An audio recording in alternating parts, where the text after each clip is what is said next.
జాగృతి మహారథితో ఇలా అడుగుతూ ఉంటుంది. అసలు మీరు అఖిల్‌ని ఎవరి కోసం వదిలేశారండి? నా కోసం వదిలేశారా?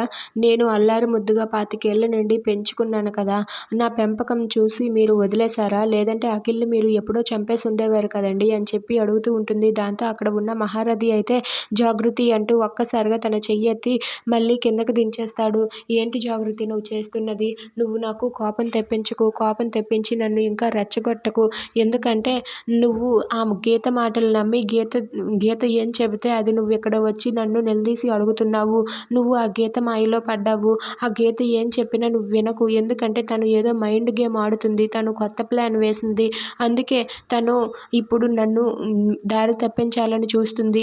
ఆల్రెడీ నువ్వు గీత మాటలు వింటూ గీతనే ఆరాధిస్తున్నావు కదా! మళ్ళీ నన్నెందుకు ఆ దారిలోనికి లాగుతావు? ఆ దారిలోనికి నన్ను అస్సలు లాగవద్దు అని చెప్పి మహారథి అంటూ ఉంటాడు. అది వినగానే జాగృతి అయితే అది కాదండి. మీరు అఖిల్‌ని చంపాలని చూశారు. కానీ ఎవరి కోసం వదిలేశారు? నా కోసమేనా? లేదా ఆ జానకి కోసమా? అని చెప్పి అంటూ ఉంటుంది. దాంతో మహారథి చాలా కోపంతో రగిలిపోతూ ఉంటాడు.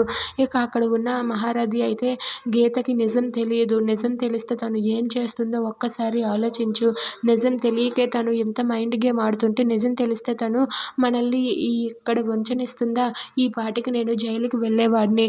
అందుకే ఒకటి గుర్తుపెట్టుకో నువ్వు గీత మాటలు అస్సలు వినకు అని చెప్పి మహారథి జాగృతితో అంటాడు. దాంతో జాగృతి అయితే తన మనసులో చాలా కోపంతో రగిలిపోతూ ఉంటుంది. తప్పు చేసిందంతా మీరు.